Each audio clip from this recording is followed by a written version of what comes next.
Ya, shalom Bapak Ibu Saudara sekalian. Shalom. Iya. Puji Tuhan kita masih bisa hadir pada hari ini untuk berrelasi dengan Tuhan, berhubungan dengan Tuhan. Saudara, hari ini kita masuk ke tema yang baru di bulan yang baru. Karena setiap bulan kita memiliki satu tema khusus gitu ya. Hari ini kita akan bicara tentang yang namanya ketaatan ya, ketaatan ya. Jadi kita bicara sepanjang bulan Maret itu bicara tentang ketaatan. Minggu pertama kita akan lihat nanti hari ini apa itu ketaatan. Nanti minggu kedua kita akan lihat ketaatan di dalam iman itu seperti apa. Dan yang ketiga, minggu ketiga kita akan lihat ketaatan yang mutlak kepada Tuhan itu kayak apa. Dan nanti yang terakhir kita akan lihat minggu keempat berkat dari ketaatan itu seperti apa. Jadi saya harap jemaat Tuhan tidak melewatkan satu pun dari tema mingguannya, karena tema bulanannya bicara tentang obedience ya, bicara tentang ketaatan. Nah, saudara-saudara, apa itu ketaatan? Saudara, banyak orang salah paham terhadap ketaatan. Banyak orang salah kaprah terhadap yang namanya ketaatan, gitu ya. Ketika mereka mendengar taat, kata taat gitu ya, atau kata ketaatan, wah langsung mereka negatif thinking. Dulu kita waktu kecil juga begitu ya, waktu kita masih remaja ya. Namanya taat itu sesuatu yang tidak enak di pikiran kita. Nah, ada sekelompok orang yang kalau mendengar kata ketaatan, mereka langsung negatif dulu. Karena mereka beranggapan bahwa ketaatan itu adalah sesuatu yang melawan kebebasan manusia. Mereka berpikir bahwa ketaatan itu sesuatu yang bersifat mengekang diri mereka. Mereka berpikir bahwa ketaatan itu adalah sesuatu bersifat yang menindas hak asasi kita. Aku kan ingin bebas gitu ya. Aku kan ingin bebas, saya punya hak dong untuk bebas.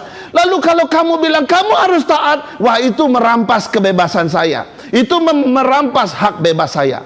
Wah, ini kelompok ini saudara, kalau orang sudah berpikir begitu, kita mau suruh dia taat susah sekali. Kenapa? Karena di sini udah mentalnya mental block. Tahu ya mental block ya? Orang kalau mental block itu ya udah kayak gitu, pokoknya kayak gitu, nggak bisa berubah. Padahal ada banyak hal yang indah di luar sana gitu ya.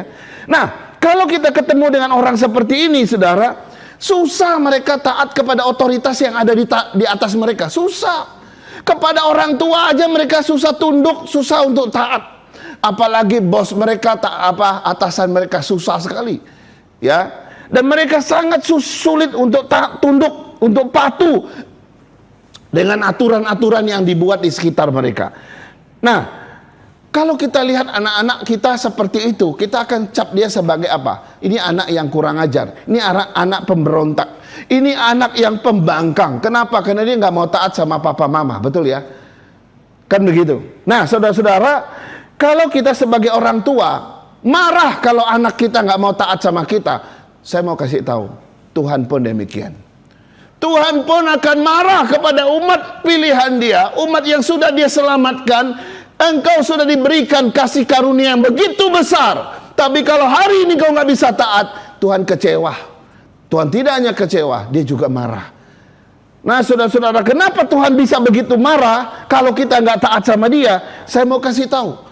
Kalau kita belajar tentang kekristenan di dalam firman Tuhan, prinsip-prinsip di dalam Alkitab, kita akan menemukan bahwa ketaatan itu adalah sesuatu yang sangat penting antara hubunganku dengan Tuhan. Sangat penting.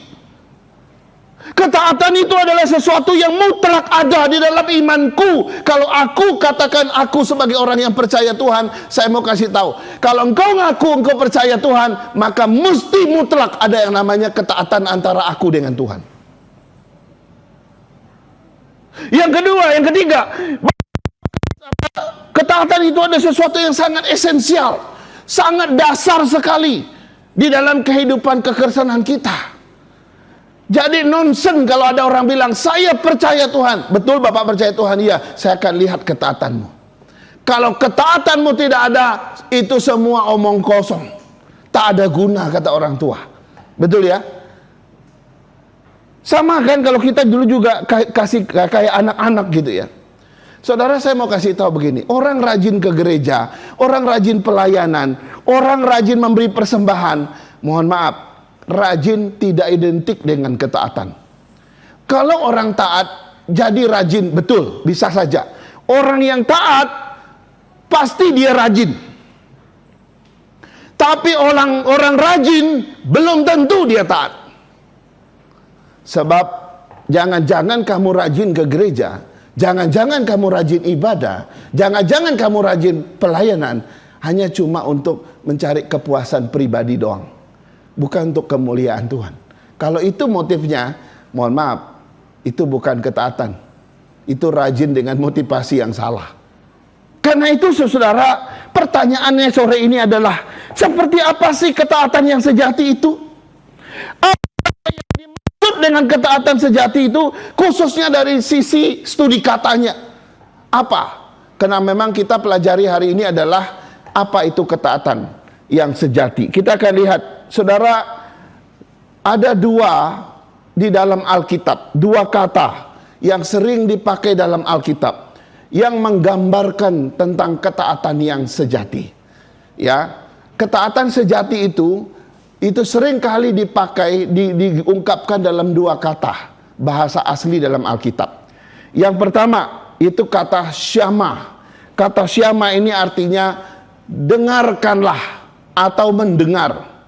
Jadi orang Israel zaman dulu kalau Tuhan suruh bilang dengarlah, dengarkanlah, itu berarti syama. Nah, coba kita baca beberapa ayat. Dari tadi saya tidak baca ayat karena ayatnya saya kasih ke belakang. Ada 3 ayat yang saya mau baca untuk kita. Coba dengar ya. Ulangan 5 ayat 1. Ulangan 5 ayat 1 berkata begini. Musa memanggil seluruh orang Israel berkumpul dan berkata kepada mereka, orang Israel, ketetapan dan peraturan yang pada hari ini telah kuperdengarkan kepadamu, supaya kamu mempelajari dan melakukannya dengan setia.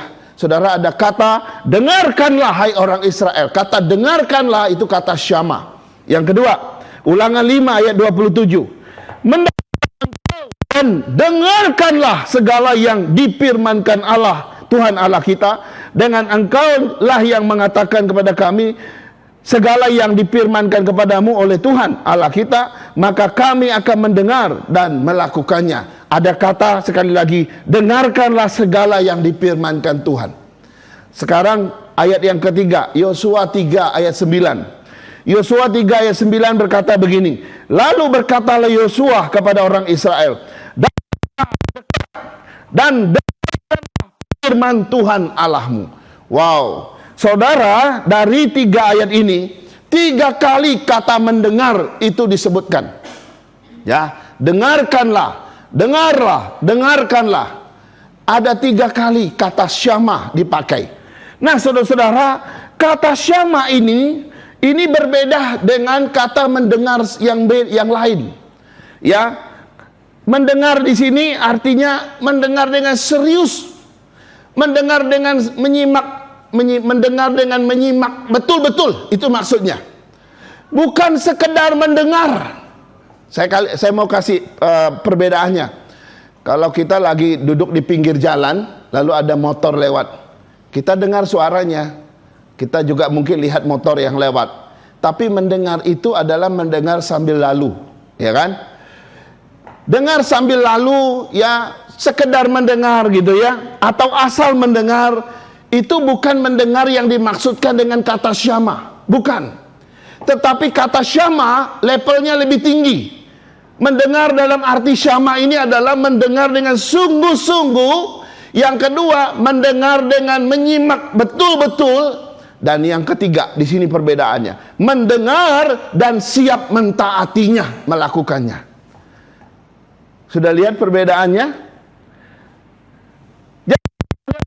Ratusan kata syama muncul dalam perjanjian lama. Kalau kita mau hitung, aduh, itu butuh waktu yang lama gitu ya. Itu bukan sekedar mendengar sambil lalu, bukan. Asal mendengar juga bukan. Tapi mendengar di situ, ketika Tuhan bilang, dengarkanlah firmanku. Waktu Tuhan bilang, dengarkanlah firmanku. Di dalam kata dengarkanlah itu, di dalam kata syama itu, ada kehendak Tuhan di situ. Yang kedua, ada instruksi Tuhan di situ. Dan yang ketiga, ada perintah Tuhan di situ. Jadi waktu Tuhan bilang dengarkanlah, ada instruksi di dalamnya, ada perintah di dalamnya, ada kehendak Tuhan di situ. Karena itu kalau dia suruh dengarkanlah bangsaku, misalnya umatku, maka kita harus mendengar dengan sikap mau taat kepada Tuhan. Amin. Itu perbedaannya. Bukan kayak kita sekedar dengar sambil dengar musik gitu ya. Kita dengar musik kan sambil tidur-tidur gitu ya. Puter, taruh di telinga kita gitu ya. Kita tenang gitu. Waduh gitu ya. Bukan. Mendengar di dalam konteks syama ini adalah kau harus melakukannya. Serius benar-benar. Kau mendengar, di balik kata mendengar, di balik kata syama itu ada ketaatan. Ada satu sikap mau taat di situ. Luar biasa ya. Jadi mendengar di sini adalah, atau kata syama di sini itu adalah kategori mendengar yang paling tinggi. Suami istri itu bisa berantem loh kalau misalnya suami nggak dengar sungguh-sungguh ya. Istrinya ngomong A gitu ya, si suami sambil lalu aja. Lalu suaminya, kamu dengar nggak sih? Oh, tadi bilang apa sih? Gitu ya. Kesel nggak? Kesel. Kadang kita bisa berantem hanya karena kita nggak dengar sungguh-sungguh, betul ya? Bayangkan kalau sikap itu kita berikan kepada Tuhan. Pada Tuhan bilang, dengarkanlah. Di balik kata dengarkanlah yang Tuhan ucapkan itu, di situ ada kata perintah, ada instruksi, dan ada kehendak Tuhan di situ. Karena itu bagi bangsa Israel, ketika mereka mendengar firman Tuhan, dengarkanlah, maka mereka datang untuk mendengar dan mentaatinya. Jadi di balik kata syama ada ketaatan hati kepada Tuhan. Itu level yang paling tinggi di dalam semua kata mendengar yang lainnya. Saudara, luar biasa ya. Saya nggak tahu seperti apa Bapak Ibu mendengar firman Tuhan selama ini, saya nggak tahu. Banyak orang mendengar firman Tuhan di gereja. Banyak orang mendengar khotbah-khotbah di YouTube, di internet, luar biasa.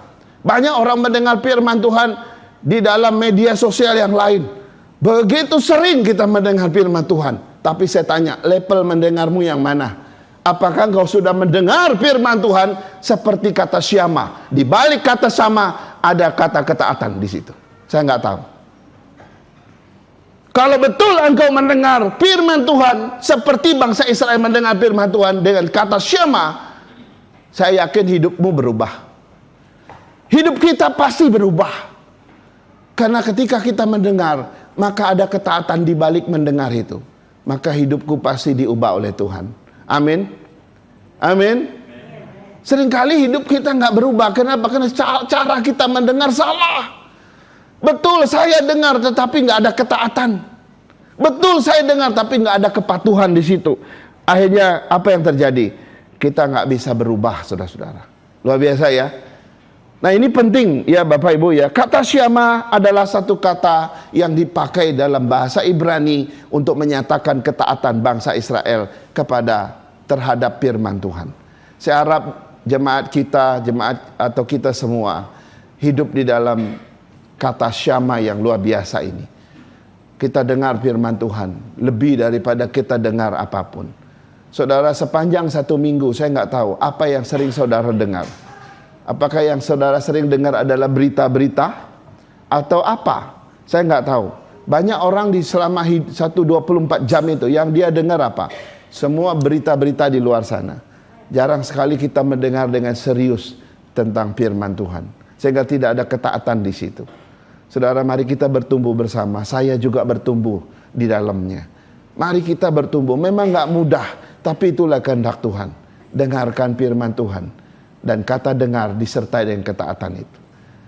Sekarang kita lihat yang kedua. Kata yang kedua yang dipakai oleh Alkitab ketika menggambarkan ketaatan. Yang kedua dalam bahasa Yunani. Dalam bahasa Yunani disebut peito, ya. Peito itu artinya percaya atau percayalah, ya. Peito itu artinya percaya atau percayalah. Saya baca dulu Kisah Rasul pasal 16 ayat 31. Kisah Rasul pasal 16 ayat 31, kata Abraham kepadanya, jika mereka tidak mendengar kesaksian Musa dan para nabi, kata Abraham kepadanya, jika mereka tidak mendengar kesaksian Musa dan para nabi, mereka tidak juga akan mau diyakinkan sekalipun oleh seorang yang bangkit dari antara orang mati.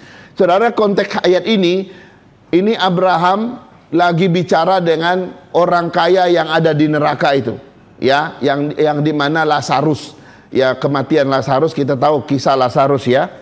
Lalu orang kaya itu bilang, kalau bisa suruhlah Lazarus meneteskan satu tetesan air saja di lidahku, sebab aku haus. Lalu Abraham bilang apa? Oh maaf, tidak ada orang bisa dari sini menyeberang ke situ, karena di antara engkau dan kami ada jurang yang dalam, dan dari sana juga nggak bisa menyeberang ke sini. Lalu dia bilang, oh ini orang kaya permintaannya banyak ya. Dia bilang gini, oke, kalau begitu tolong kasih tahu, masih ada beberapa saudara saya yang masih hidup di dunia. Tolong suruh Lazarus pergi ke dunia orang hidup, kasih tahu mereka supaya mereka nggak masuk ke tempat yang sangat menderita ini. Abraham menjawab, juga tidak ada orang bisa pergi dari dunia orang mati ke dunia orang hidup. Bahkan orang hidup juga nggak bisa ke dunia orang mati. Saudara, dari ayat ini kita tahu banyak pendeta di luar sana khotbah naik turun ke surga, khotbah pergi ke neraka. Dari ayat ini sudah bisa dibantah. Itu pasti nggak benar punya. Karena Abraham bilang nggak ada orang dari dunia orang mati pergi ke dunia orang hidup. Itu sebabnya gereja kita tidak ada yang namanya kalau orang mati lalu mesti ada ibadah 3 hari, 7 hari, apalagi 100 hari, ada yang 1000 hari. Dan pemahaman mereka, orang yang mati itu rohnya kalau 3 hari pertama masih ada di sekitar rumah, karena itu harus didoakan katanya. Kalau sudah 7 hari, dia sudah jauh dikit, dia ada di kuburan.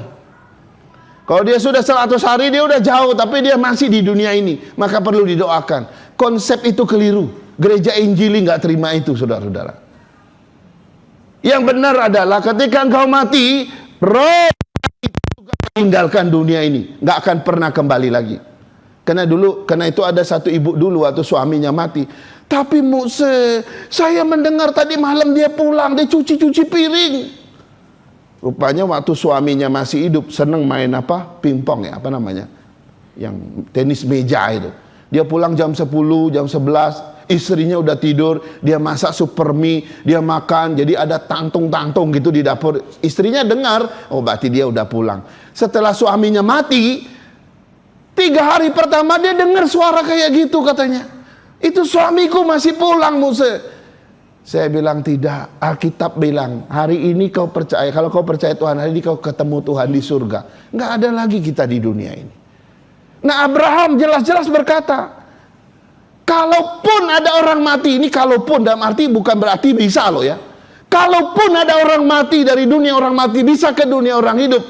Kalau mereka saja nggak bisa percaya kitab para nabi dan kitab Musa dan kitab para nabi, orang mati pun mereka nggak akan percaya kok. Kesimpulan daripada Bapak Abraham itu benar, saudara.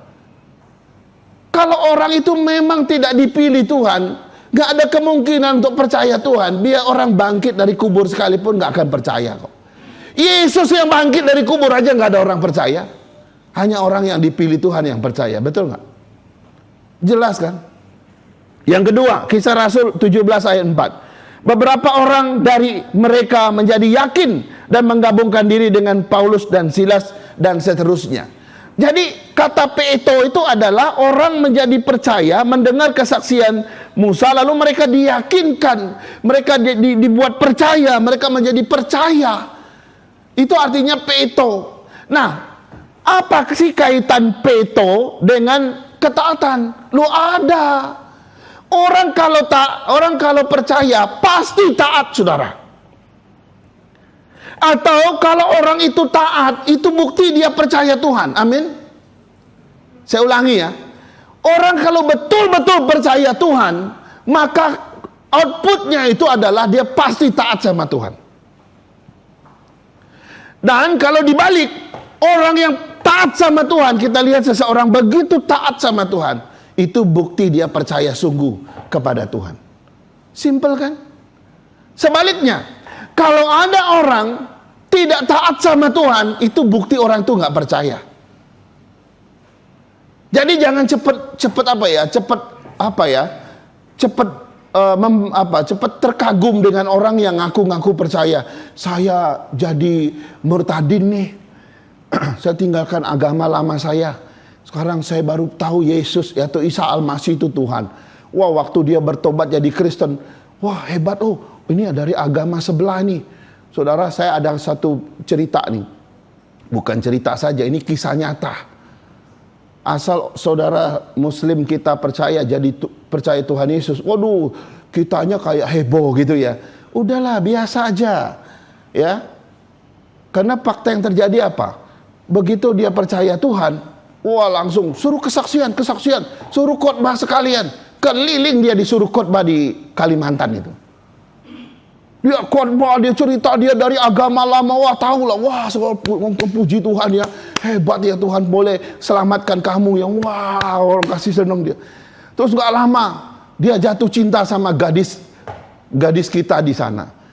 Langsung setuju, ini sudah jadi hamba Tuhan, udah bertobat, udah terima aja. Ini padahal dia baru saja bertobat. Pada suatu ketika dia kabur dari sana, tinggalkan istrinya, saudara. Untung mereka belum punya anak. Tinggalkan pelayanan, tinggalkan gereja, tinggalkan istrinya. Gak tahu kemana, di mana rimbanya hari ini saya gak tahu. Makanya jangan terlalu cepat. Kita sering kali bilang, kamu percaya Tuhan ya? Wah, kalau kamu sudah percaya Yesus, sudahlah kita pacaran aja. Bolehlah kita menikah. Jangan. Lihat dulu ketaatannya. Sering kali orang bilang, saya udah percaya Tuhan loh, saya udah ikut Yesus ini. Kapan kita menikah? Oh, jangan dulu. Saya mau lihat ketaatan kamu. Kita bisa ngecek seseorang sungguh-sungguh percaya Tuhan, itu lewat ketaatan dia. Betul dia ngaku dia percaya, tapi ketaatannya jangan sampai setelah kita ngecek gitu ya, loh ternyata dia bukan orang yang bisa taat. Nah kalau dia nggak taat, saya ragukan pertobatannya, saya ragukan imannya. Banyak orang Kristen dihebohkan begitu kan. Begitu percaya Tuhan, apalagi dia mantan apa gitu ya. Wah, disuruh keliling tuh. Tapi kemudian dia muncul aslinya. Ya kalau yang betul-betul percaya kan kelihatan dari pertobatannya. Tapi baru saja dia percaya Tuhan pindah agama, jangan langsung dulu. Lihat dulu bagaimana pertobatannya. Jadi peto itu punya suatu relasi dengan ketaatan. Nah, dari peto ini menjadi apateo ya.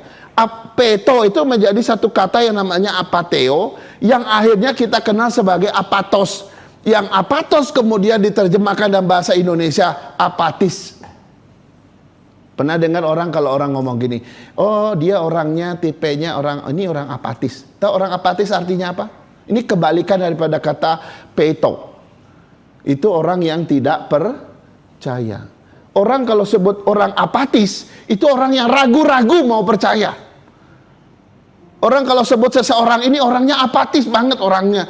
Artinya orang yang gak mudah percaya. Nah saya gak tahu kita tipe yang mana. Kalau betul saya seorang yang percaya, maka saya akan hidup dalam ketaatan. Saya akan hidup di dalam kepatuhan, ketundukan kepada Tuhan yang mutlak. Nanti di minggu ketiga kita akan lihat seperti apa ketaatan mutlak kepada Tuhan. Kita akan lihat bagian-bagian itu, bahwa ternyata setelah kita percaya Tuhan, tidak ada pilihan lain. Kau harus memilih Tuhan. Kau gak boleh lagi pilih iblis. Kau gak boleh lagi pilih dunia ini, gak bisa. Seluruh keberadaan hidupmu itu sudah milik Tuhan. Karena itu kau harus semutlak-mutlaknya, itu mestinya mengabdi kepada Tuhan, tidak kepada yang lain. Mari kita berdoa. Kami bersyukur dan berterima kasih Tuhan atas firman-Mu. Firman yang mengajarkan kami tentang ketaatan. Seringkali kami bicara ketaatan, tetapi ketaatan kami tidak mencerminkan iman kami kepada Tuhan. Maka itulah ketaatan yang palsu. Tuhan ampuni kami. Jika selama ini kami mengatakan ketaatan, tetapi kami sebetulnya tidak hidup dalam ketaatan. Hari ini kami mau belajar seperti firman-Mu kepada bangsa Israel, yaitu syama, mendengar yang untuk taat. Biarlah kami belajar mendengar firman Tuhan, belajar mendengar instruksi, kehendak dan perintah Tuhan dengan penuh ketaatan. Begitu juga percaya seutuhnya kepada Engkau. Tuhan, apapun yang terjadi dalam situasi kehidupan kami hari ini, kami akan tetap taat sama Tuhan. Berkati kami, iman kami yang tertatih-tatih dalam perjalanan hidupnya di dunia ini. Begitu banyak pergumulan, tantangan dan kesulitan yang mencoba untuk menggoncangkan iman kami, menjauhkan kami dari Engkau. Tuhan, jangan Kau biarkan. Biarlah hidup kami, iman kami yang lahir itu hanya untuk ketaatan kepada Tuhan. Di dalam nama Yesus kami berdoa. Amin.